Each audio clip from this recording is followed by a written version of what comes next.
eNCA reporter Slindelo Masikane has been tracking that story and joins me in the studio now. Slindelo, what's the latest in terms of the schedule itself? Can we expect more load shedding today? Well, according to Eskom, the power system remains at a vulnerable stage. So they are working hard in order to, get power stations up and running again and to get the generation up and running again. They've already started that process, but they're saying obviously that it's going to take some time, and they're estimating around 7 to 10 days.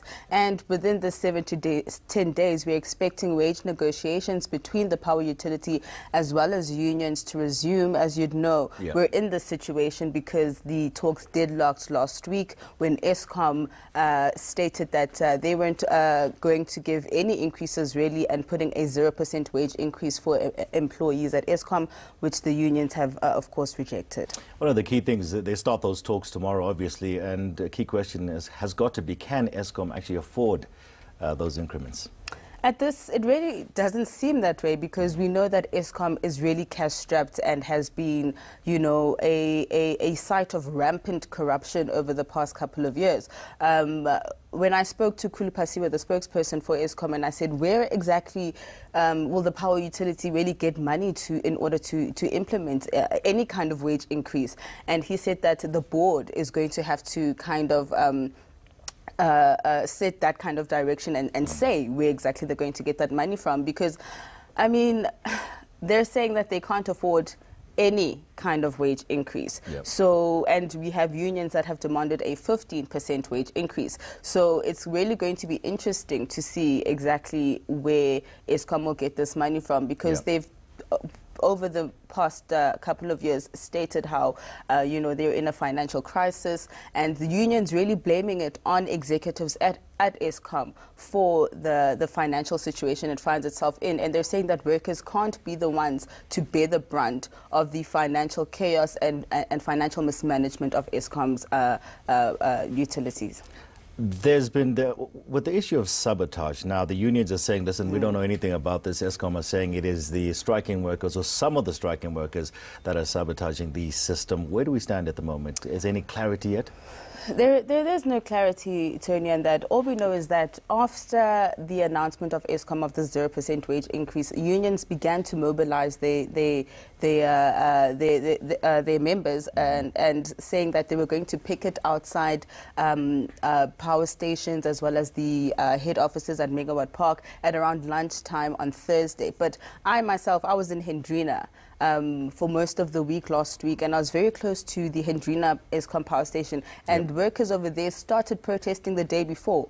They had down tools already, so they weren't exactly heeding this call that they were going to only picket at around lunchtime, because Eskom and Eskom workers are deemed an essential service, meaning that workers cannot just all willy-nilly go on strike whenever they want to, because it is an essential service. So there was a lot of unhappiness and rolling mass action, actually. So from around Wednesday last week, we saw workers, according to Eskom, workers were intimidating others from not going to work. There was allegations of sabotage, coal trucks being stopped, not being allowed to enter power stations. So this is why we have a situation where Eskom had to implement load shedding, because they had to prevent the system from basically blacking out.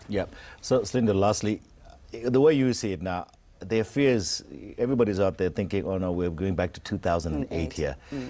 Tell me we're not going to get there.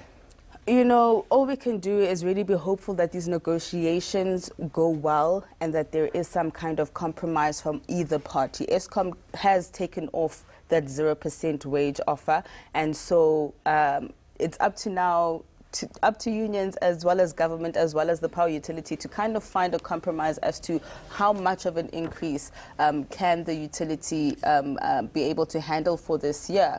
However, we know that Eskom is in really billions, hundreds of billions of rands in debt. We're looking at around 300 billion rand essentially, and it's not because of the workers. So the workers are really refusing to be the ones to have to bear the brunt of of the financial mismanagement. We know that Eskom has been said to be at the rot of the SA economy and at the center of state capture. It was actually pointed out by the former public protector Thuli Madonsela in her state capture report as being a cash cow for the Guptas. You know, for example, the Optimum coal mine in Mpumalanga was purchased by Eskom for the Guptas at the tune of $49 million. So it's quite strange that we have a situation where workers are now being told that the power utility cannot afford wage increases when it seems millions of rands have gone to waste at, you know, fruitless and wasteful expenditure. Slindelo, thank you so much. You'll keep us updated as the day goes. We hope there won't be any power cuts at all today.